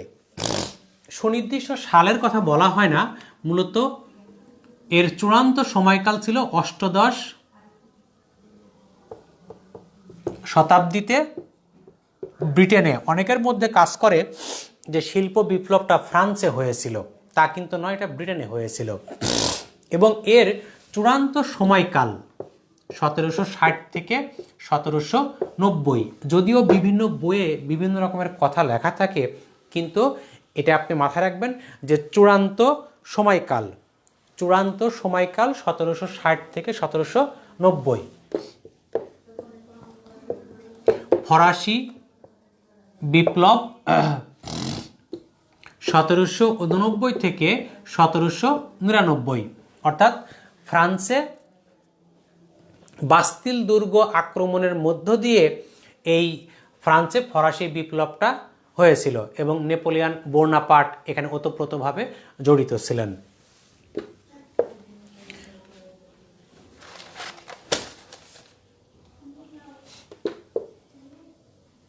আরেকটা রয়েছে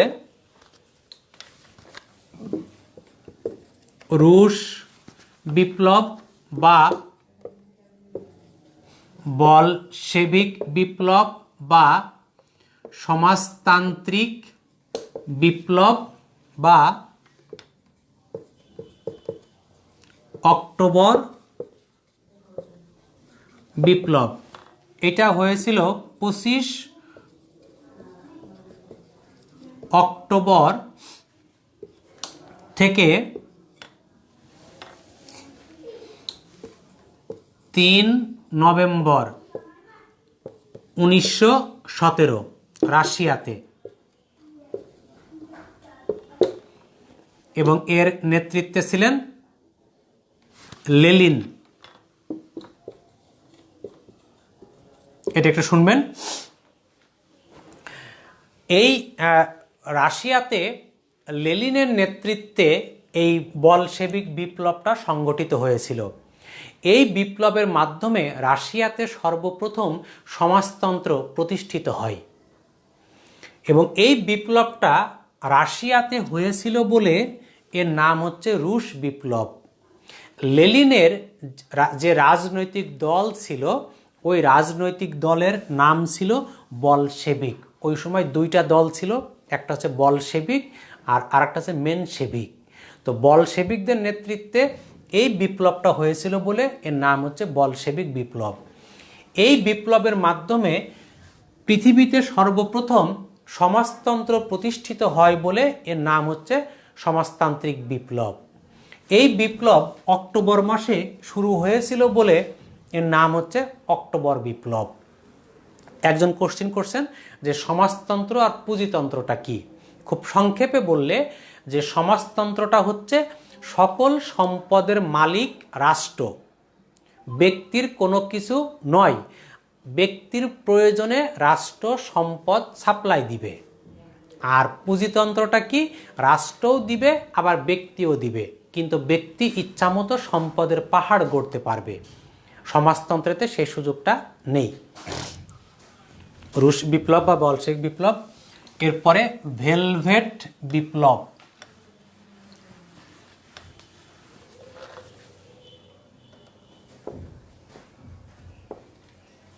ভেলভেট বিপ্লব এটা 1989 সালে চেকোস্লোভিয়া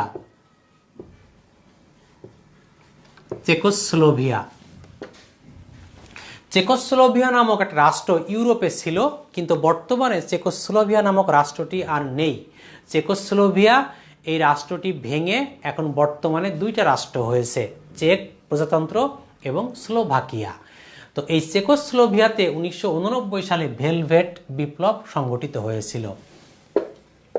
6 রোজ বিপ্লব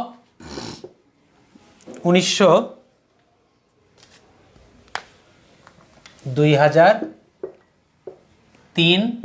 এটা জর্জিয়া, সোভিয়েত ইউনিয়ন ভেঙে যে রাষ্ট্রটা হয়েছে জর্জিয়া। রোজ বিপ্লব। অরেঞ্জ বিপ্লব বা কমলা বিপ্লব 2004 ইউক্রেন।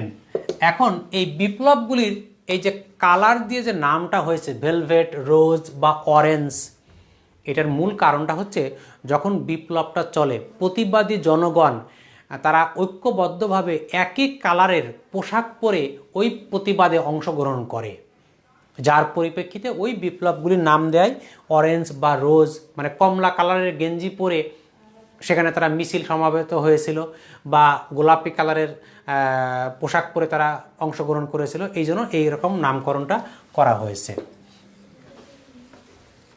এরপরে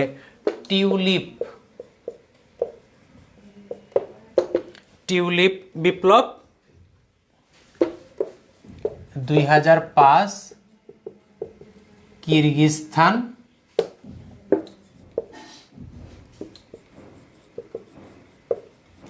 পার্পল বিপ্লব 2005 ইরাক।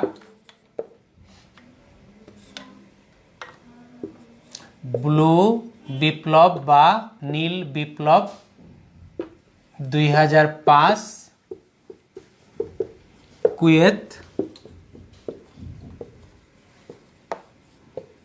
জাফরানি বিপ্লব 2007 মায়ানমার। এইটা গুরুত্বপূর্ণ। মায়ানমারে ওই সময় সামরিক সরকার ছিল, আবার এখনও চলে আসছে। তো এই সামরিক সরকারের বিরুদ্ধে ওই সময় বৌদ্ধ ভিক্ষু যারা, এই বৌদ্ধ ধর্মের যারা ভিক্ষু, এই বৌদ্ধ ভিক্ষুরা জাফরানি রঙের পোশাক পরে তারা রাস্তায় নেমেছিল, এই জন্য এটাকে বলা হচ্ছে জাফরানি বিপ্লব।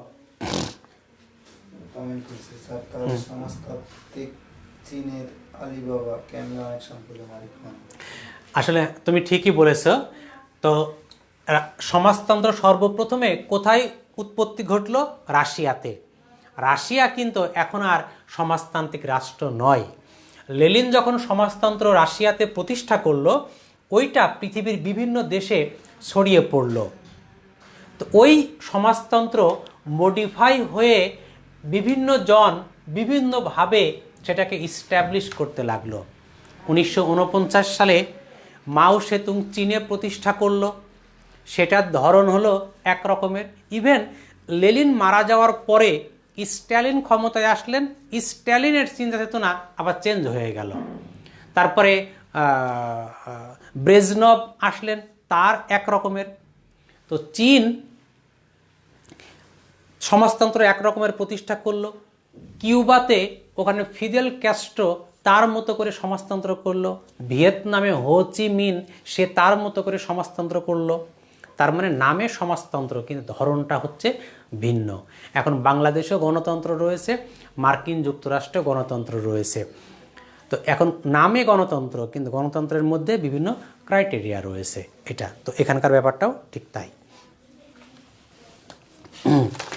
এরপরে আসি আমরা সামরিক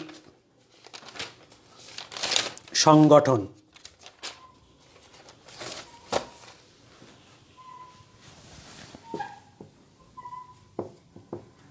সামরিক সংগঠন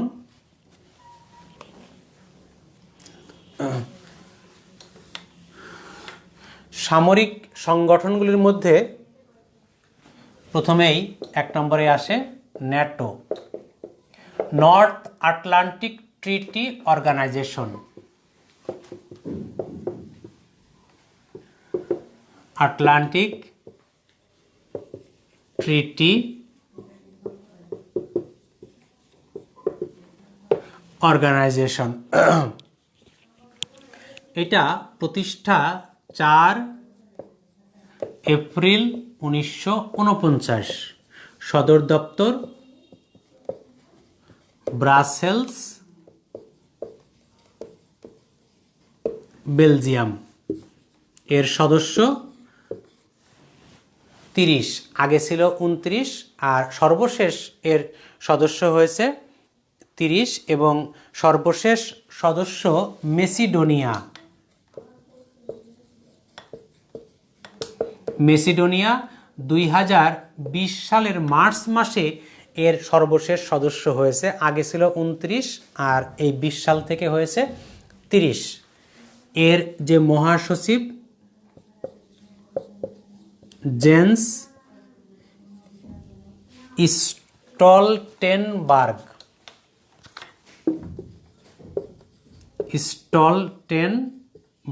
নরওয়ের।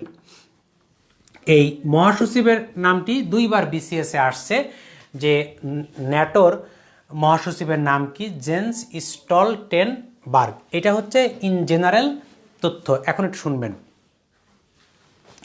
দ্বিতীয় বিশ্বযুদ্ধের পরে পৃথিবী 2টা অংশে বিভক্ত হয়ে পড়ল, সমাজতান্ত্রিক আর পুঁজিতান্ত্রিক। সোভিয়েত ইউনিয়নের প্রধান লক্ষ্য যে আমি কিভাবে সমাজতন্ত্রটাকে এক্সপান্ড করতে পারি।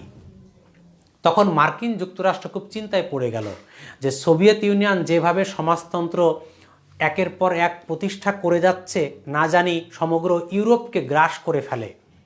পাশে রোমানিয়া, পোল্যান্ড, হাঙ্গেরি এই সমস্ত রাষ্ট্রে সমাজতন্ত্র প্রতিষ্ঠা করে ফেলল। তখন মার্কিন যুক্তরাষ্ট্র আটলান্টিক মহাসাগর পাড়ি দিয়ে দৌড় দিয়ে এসে তখন ইউরোপের রাষ্ট্রগুলিকে নিরাপত্তা দেওয়ার জন্য সে একটা সামরিক জোট গঠন করল। এর মূল উদ্দেশ্যটা কি ছিল?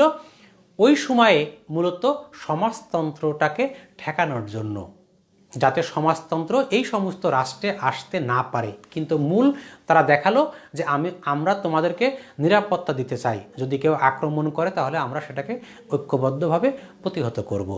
তো এই লক্ষ্যে তারা এই ন্যাটোটা প্রতিষ্ঠা করেছিল। ন্যাটো যখন প্রতিষ্ঠিত হয় তখন তার প্রতিষ্ঠাকালীন সদস্য ছিল 12, আর এখন বর্তমানে হচ্ছে 30। এর মধ্যে আরেকটা কোশ্চেন আসে যে ন্যাটো তো মানে ইউরোপ এবং মার্কিন যুক্তরাষ্ট্র, কানাডা এদেরকে নিয়ে গঠিত। তো ন্যাটো নর্মালি খ্রিস্টান রাষ্ট্র, কিন্তু ন্যাটোর মধ্যে আমাদের এশিয়া মহাদেশের একটা রাষ্ট্র রয়েছে, সেটা হচ্ছে তুরস্ক। তুরস্ক ন্যাটোর সদস্য। আর আরেকটা রয়েছে যে ন্যাটোর এই 30টা সদস্যের মধ্যে 2টা মুসলিম রাষ্ট্র রয়েছে, একটা হচ্ছে তুরস্ক আর আরেকটা হচ্ছে আলবেনিয়া। এই নাম দুইটাও পরীক্ষাতে আসার মতো, যে ন্যাটোর 2টি মুসলিম সদস্য কে কে, তুরস্ক এবং আলবেনিয়া এই ন্যাটোর বর্তমানে সদস্য। আপনারা সবাই কম বেশি এই জেন্স স্টলটেনবার্গের নামটা জানেন যে ন্যাটোর মহাসচিব, কিন্তু ন্যাটোর চেয়ারম্যান কে বর্তমানে, কেউ কি বলতে পারেন? ন্যাটোর বর্তমান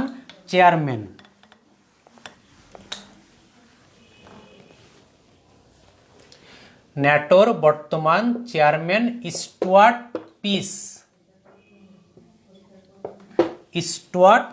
পিস। তিনি বিমান বাহিনীর থেকে এসে এই মার্কিন যুক্তরাষ্ট্রের, তিনি ইউএস নাগরিক, বর্তমানে তিনি ন্যাটোর চেয়ারম্যান। আরেকটা সামরিক জোট রয়েছে আনজাস। এটা সদস্য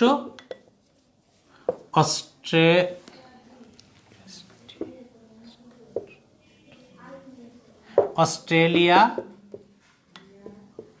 নিউজিল্যান্ড এবং USA, United states America. Australia, New Zealand এবং মার্কিন যুক্তরাষ্ট্র, তিনটা রাষ্ট্র মিলে আনজাস নামক সামরিক জোট 1951 সালে তারা গঠন করেছে। তার সদর দপ্তর রয়েছে ক্যানবেরা, অস্ট্রেলিয়া।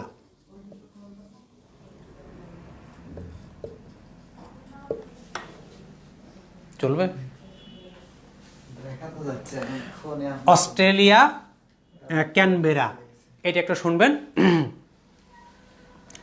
মার্কিন যুক্তরাষ্ট্র, যেটা আগেই বললাম যে ইউরোপটাকে ঠেকানোর জন্য তারা সেখানে সামরিক জোট গঠন করেছেন ন্যাটো। তখন তারা চিন্তা করলো যে প্রশান্ত মহাসাগরের এই দিকে এসে অস্ট্রেলিয়া, নিউজিল্যান্ড না জানি সেখানে আবার সোভিয়েত ইউনিয়ন কোনো সমাজতন্ত্র নিয়ে যায় কিনা। তখন এই অস্ট্রেলিয়া এবং নিউজিল্যান্ডে সমাজতন্ত্র ঠেকানোর জন্য তারা এখানে এসে এই নিউজিল্যান্ড, অস্ট্রেলিয়াকে নিয়ে আরেকটা জোট গঠন করে, তার নাম দেয় হচ্ছে আনজাস। এই দুইটা জোটই মূলত এখন আছে। এর বাইরে জাতিসংঘের উদ্যোগে আরেকটা জোট গঠিত হয়েছে, ISAF, international security assistance force. International security assistance force. এইটা 2001 সালে জাতিসংঘের যে নিরাপত্তা পরিষদ, এই নিরাপত্তা পরিষদের উদ্যোগে এই ইসাপ নামক সামরিক জোটটা গঠন করা হয়েছে। এর ফ্যাক্টটা শোনেন। ন্যাটো বিভিন্ন জায়গায় আক্রমণ করতে লাগলো, তখন সবাই বলতে লাগলো যে ন্যাটো তো একটা আঞ্চলিক জোট, তো ন্যাটো কেন এসে এখানে আক্রমণ করে? তখন মার্কিন যুক্তরাষ্ট্র কৌশল করে জাতিসংঘের নিরাপত্তা পরিষদকে দিয়ে ইসাপ নামক একটা সামরিক জোট গঠন করালো। তখন বলল যে কোথাও কোনো সমস্যা হলে ইসাপ প্রথমে গিয়ে সেখানে আক্রমণ করবে, আর ইসাপকে সাহায্য করার জন্য ন্যাটো সেখানে হাজির হবে। কৌশলটা খুব চমৎকার। নামে মাত্র ইসাপ, কাগজে কলমে, কিন্তু মূল কাজটা করে হচ্ছে ন্যাটো। এর বাইরে পৃথিবীতে আরও 3টা সামরিক জোট ছিল, যে 3টা সামরিক জোট এখন বিলুপ্ত হয়ে গেছে। দেখা কি যায়? আমি তো বলতে পারবো না, আমার কাছে দেখা যাচ্ছে, ওদের একটু জিজ্ঞেস করেন, আর আপনি ফোনে দেখতে পাচ্ছেন না। ও আচ্ছা, বিদ্যুৎ চলে গেছে, তারপরেও ক্লাস চলছে, তো দেখা কি যাচ্ছে না যাচ্ছে না, একটু কমেন্টস করলে ভালো হয়।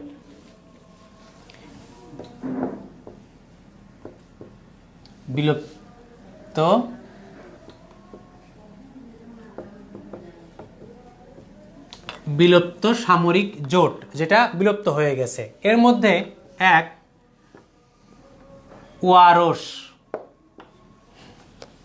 ওয়ারস, এটা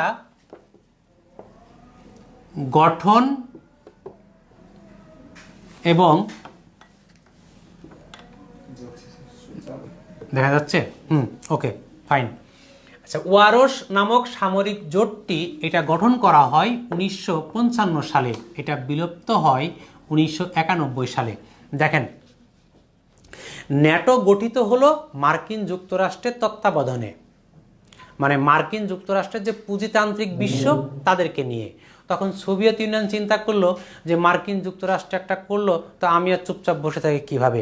তখন সোভিয়েত ইউনিয়ন আবার সে তার সমাজতান্ত্রিক যে বলয়গুলি রয়েছে সেই বলয়কে নিয়ে সে আরেকটা জোট গঠন করলো, তার নাম হচ্ছে ওয়ারশ। এটা হচ্ছে সমাজতান্ত্রিক বিশ্ব। পরবর্তীতে 1992 সালে যখন সোভিয়েত ইউনিয়ন ভেঙে গেল, তার মানে আমাদের লিডার শেষ হয়ে গেল, আলটিমেটলি এই ওয়ারশ নামক জোটটাও শেষ হয়ে গেল। পোল্যান্ডের রাজধানী ওয়ারশে বসে এই জোটটা গঠিত হয়েছিল বলে এর নাম হচ্ছে ওয়ারশ। 2 সেন্টো, এটা গঠন 1954 আর বিলুপ্তি 1977। সেন্টো সেন্ট্রাল ট্রিটি অর্গানাইজেশন, এটা মূলত বাগদাদ প্যাক্ট নামেও পরিচিত। ইরাকের রাজধানী বাগদাদে বসে এই চুক্তিটা স্বাক্ষর করা হয়েছিল। এখানেও মজার ব্যাপার, মার্কিন যুক্তরাষ্ট্র ভাবলো যে সমাজতন্ত্র না জানি মধ্যপ্রাচ্যে আবার চলে যায় কিনা, সুতরাং মধ্যপ্রাচ্যটাকে রক্ষা করতে হলে আমাদের একটা চুক্তি দরকার। তখন এই ইরাকের রাজধানী বাগদাদে বসে তারা একটা চুক্তি করলো, তার নাম হচ্ছে সেন্টো।